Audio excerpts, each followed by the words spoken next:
All right, beauty, love, and peace, and welcome to the Leak Speak podcast.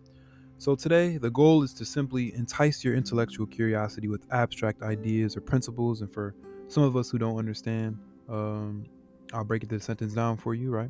So, the goal, my intention for this podcast is to simply excite or entice your intellectual curiosity. So, if you are here today, it is because you want to learn something new.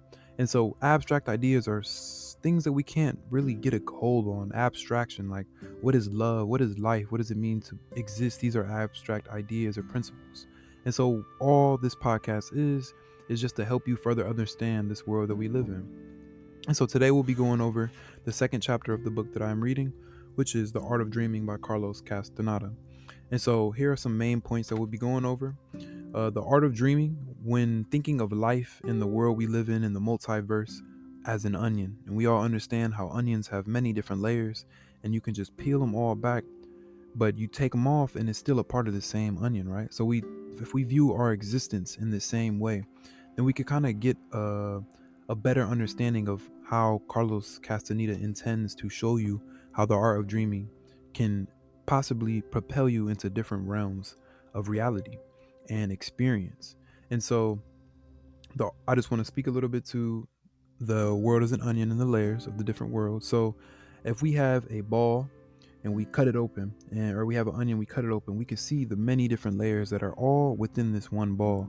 And if we view existence as the same way, then we can see that maybe our existence isn't the only one that is as engulfing, as sensuous. It doesn't. There are other places, or there are other experiences within the world that can help us to, or not even help us, that is there, that is just as active as the world we live in, but it's in a different realm. It's in a whole different plane of reality, in a whole different plane of existence. And so here are some of the main points that we'll be going over today. How dreaming can be attached to different realms, the first gate of dreaming out of 7, the power of not understanding but sitting with ideas, 2 ways to us facing our being alive, gaining an understanding of the themes of life and being alive. And these are just some of the things that we'll touch on. And as I go through, I'll refer strictly to the book, and we'll go through and we'll read some excerpts from the book, and we'll really see, or I'll give you guys from in their words what some of this means. And so, how dreaming can be hatched to different realms. So when he says hatch, it's kind of thinking of it like a vault, or a hatch, literally. Um, so in the world we live in, there are portals, so to say. And so to think of a hatch is to think of a portal to different realms. And when we consider our dreaming, you know that you go somewhere, and not necessarily your physical body goes somewhere, but part of you goes somewhere, and that is your energy body, which leaves your body to go and experience existence in different planes and different realms. We've all had those moments in our dreaming where we felt we're living in a completely different world, but it seems so similar. We can identify certain things, and then we just want to get into what is it that is identifying. Is it our physical body? Is it our energy body? And so a lot of times our energy body will take on the perception of the physical body in order to remain within the experience of the individual who is dreaming. And so when we say it's a hatch into different realms, and the purpose of all of this is because, like, if you listen to the first podcast, we understand that dreaming is an art, and that's why they say this is the art of dreaming. A lot of us can't control what goes on in our dreams, and I don't know if you've heard the reference where if somebody who is really good at controlling their dreams, they'll put their hands together in their dream, and we'll get deeper into this. I just wanted to bring this up. They'll put their hands together in their dream, and they'll realize that their hands go straight through each other. They're not able to touch because they're no longer the physical body, they're the energy body. And so, speaking to that, all dreaming is a different awareness, or bringing a different perception into the world that is no longer the one you are in. And so when we say a dreamer is going into a hatch of another realm of perception, simply his awareness is being drawn from the world he lives in today and being taken into a different realm. That is being alive in the same layer of onion. And so when we get into the first gate of dreaming, so there are 7 gates of dreaming, and in this chapter we went over the first gate of dreaming. And so basically how I realized it is, this is like the skills necessary in order to start to control the awareness in your dreams, right? So in the first gate of our dreaming, we see that the goal of the first gate, or like in order to reach the first, you need to go to the second, or in order to reach the second, you need to go through the first, and as follows. And so in the first gate, the main goal that Don Juan told Carlos Castaneda was, we need to be aware that we are falling asleep. So a lot of times before we go to bed, we'll just KO, lights out, right? And we won't really have time to be like, oh, I'm falling asleep. It's like, boom, we're just about to go lights out, right? And so why that's important is because when you are shifting your awareness and that perception of your energy body, right? Because when we get into the different bodies, we have the physical body, have the energy body. When we give that command or that intention to our energy body to say, hey, I want you while I'm sleeping to let me know when I'm starting to fall asleep. And what that does is it shifts our awareness. So after becoming aware of falling asleep, we want to bring that attention into the dream. And so that is the most excellent explanation as far as when you're considering this to be something that's real, because we're taking what we have, which is our awareness. That's what gives us our life, is our ability to recognize, to understand, our ability to the biggest thing is recognize. You see something, that's that your awareness is there, and so you're able to compute that in your mind. And so what we do is we want to bring that attention that we have before our dream, and we want to take that, or before we go to sleep, we want to take that on falling asleep. So we want to look at our bodies from a different view.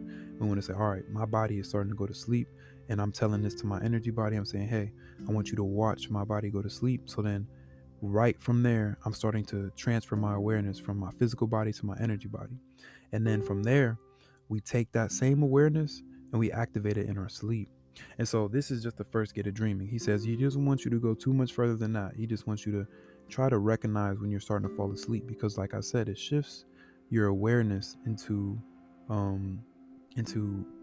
recognizing and being familiar with the awareness, the attention shift. Just like we were talking about before, when you're living your daily life, you have a first attention, which is what you're focusing on throughout your day.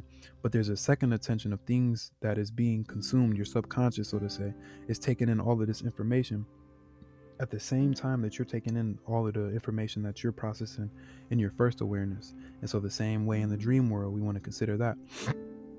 And so moving forward, this is important as far as me explaining this, because at first it may seem abstract, right? This is something that you may not understand, you may not get it. You may be like, why is he talking in circles? Why aren't I understanding? But there is power in not understanding and just sitting with ideas. So it's okay not to understand, but let's sit with the idea and let's let it marinate until the time comes, right? So we all have that parent or that teacher who told us something way back in the day, and it took us 5-6 years for us to truly understand what it is that they're talking about. And that is exactly what this is these ideas and these concepts may not be easy to understand at this moment, but when we move forward, we kind of get that ability to recognize how impactful this information can be. And so that's what Don Juan was saying with a lot of the information he's given to a student, which is, you may not understand anything I'm saying, but as you move forward, if you are continuously looking to become a better dreamer, then what you'll find is that as the information is presented to you, the day will come when the information will pop out and revitalize itself in your life, and you'll be able to see it for what it is. And so this is extremely important when we just want, I'm not saying we want to maximize our time throughout our life, so we have to learn how to dream. But I want to say that if we are dreaming and if we can bring a certain awareness with us, then it'd be like we live a double life.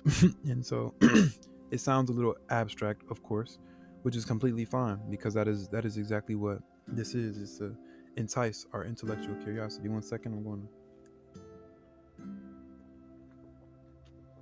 And so that's exactly what it is.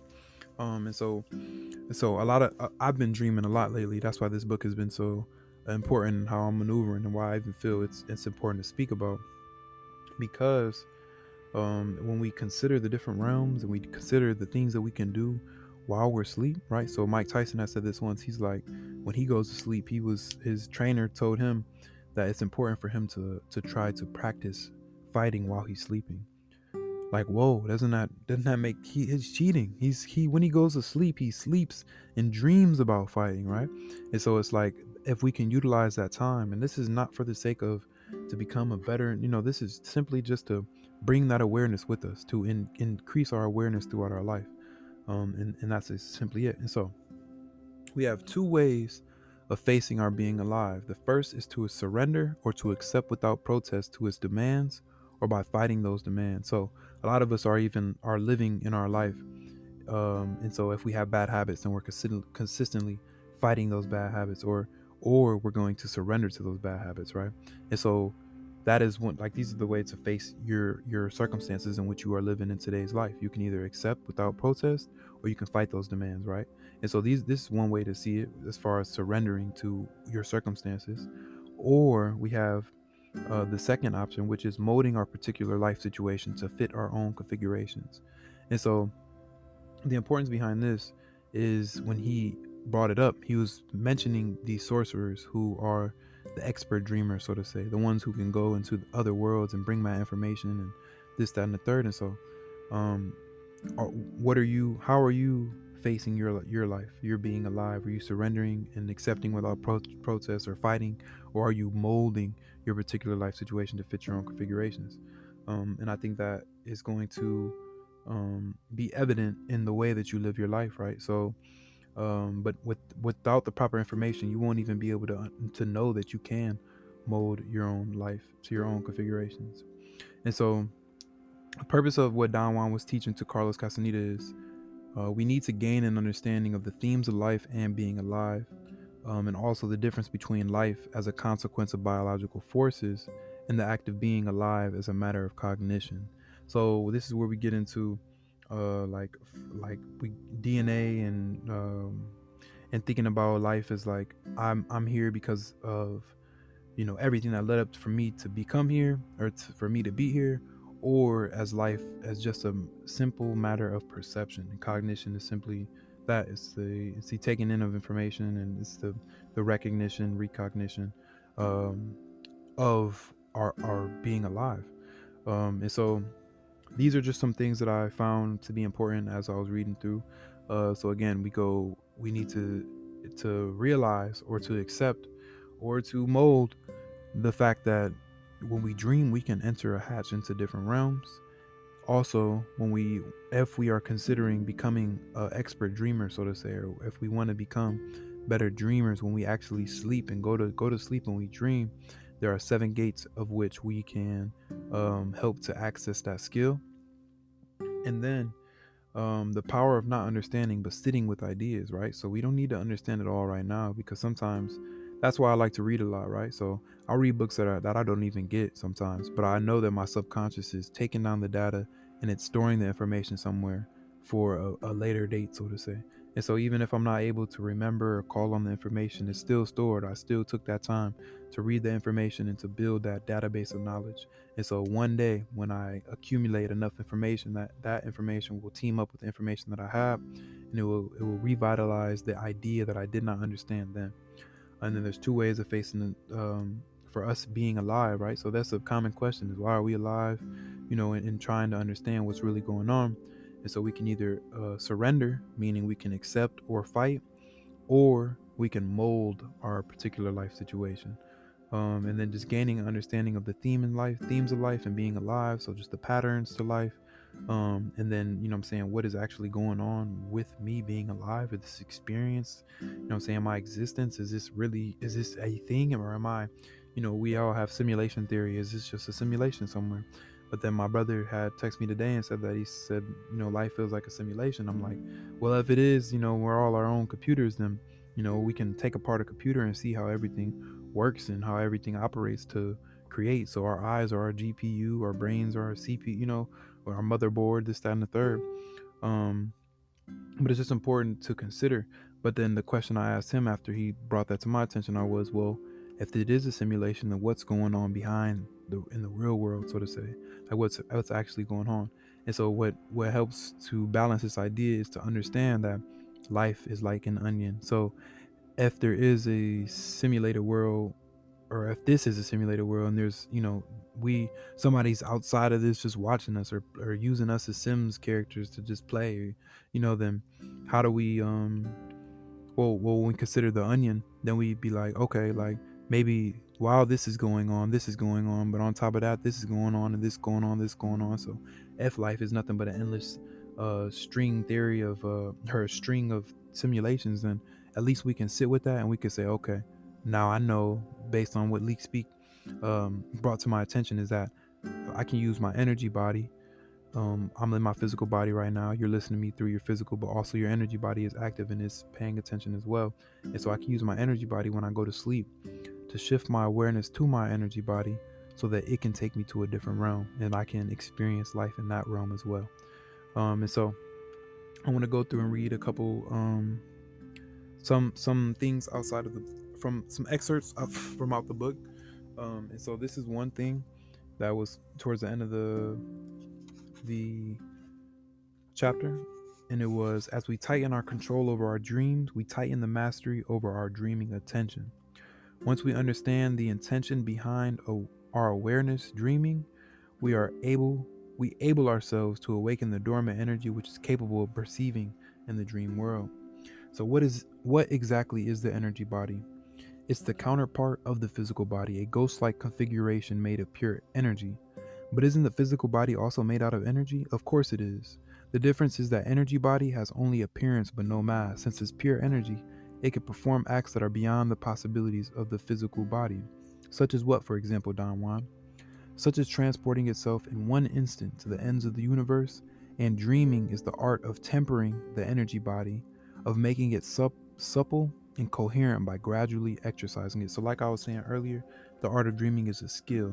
It takes time, practice, and it takes awareness and intention to truly master the art of dreaming. And what is the point of mastering? I haven't got that far in the book, but what is the point of mastering the art of dreaming, right? This is a question that I have. Is it simply to experience as I sleep? Is it simply to bring awareness to the world that I am living in while I'm simultaneously living in another? And so it's important to consider.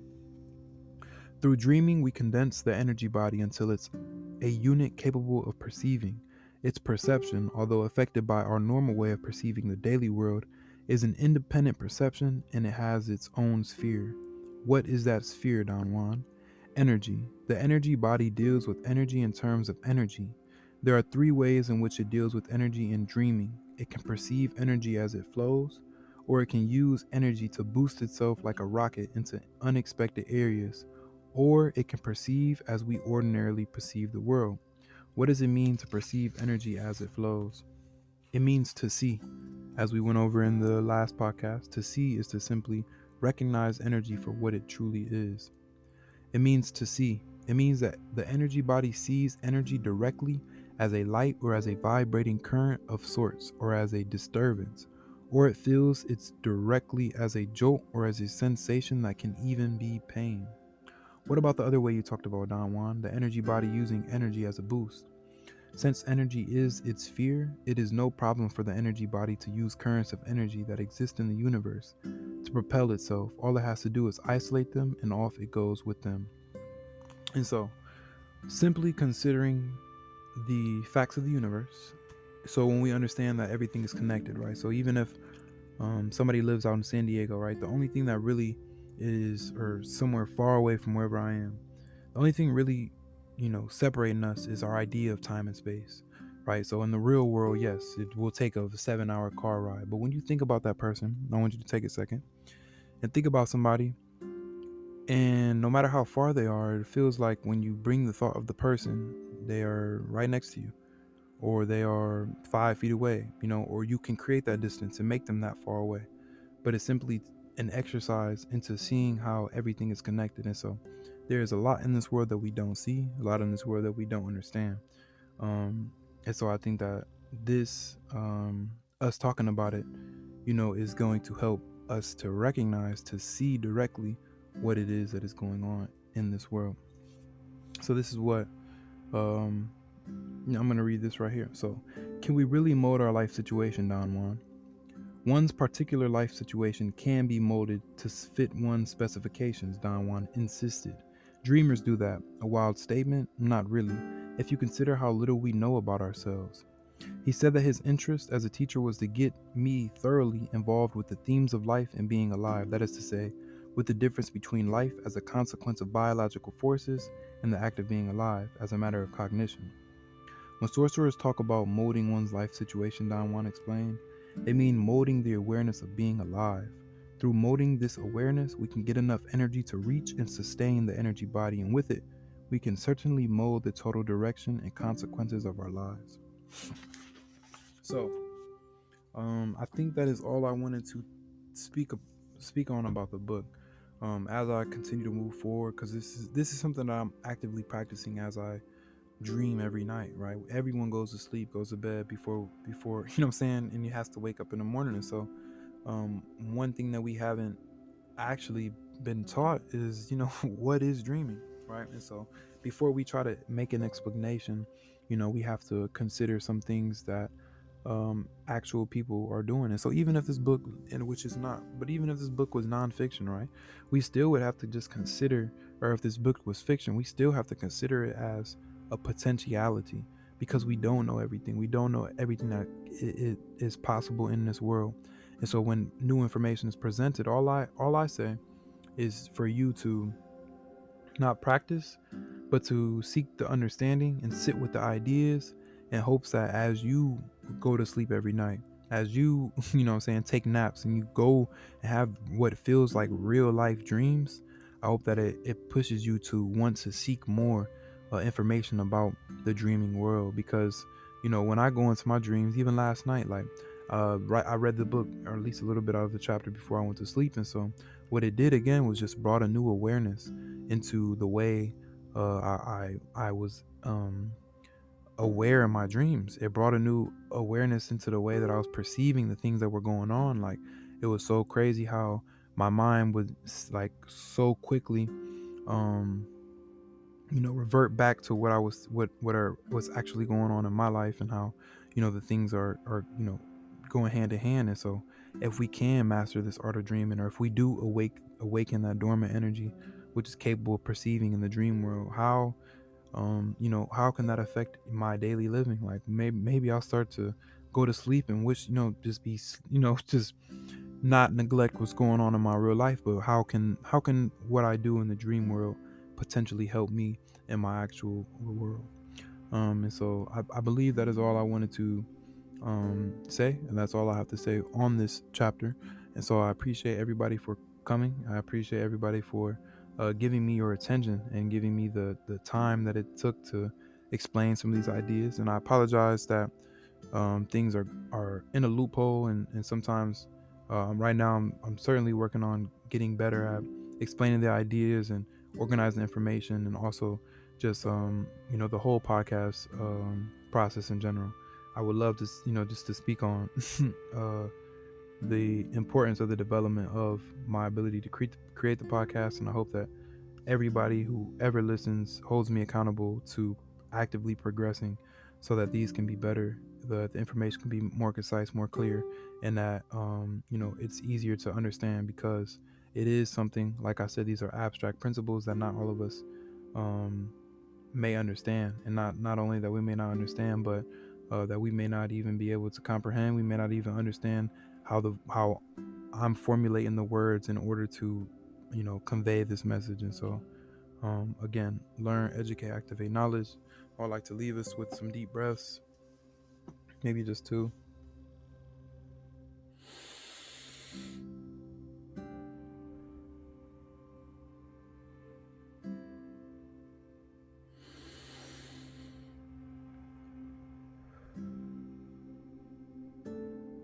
And those are just to help you find stillness in your day. And so whenever I hear someone breathe, or when I see the words breathe, it makes me just slow down, take in those breaths, and it just helps me to gain awareness in my present moment. And so I'll leave it here. Learn, educate, activate knowledge. Peace, love, and harmony to everyone. I appreciate you for joining me in this podcast. Until next time.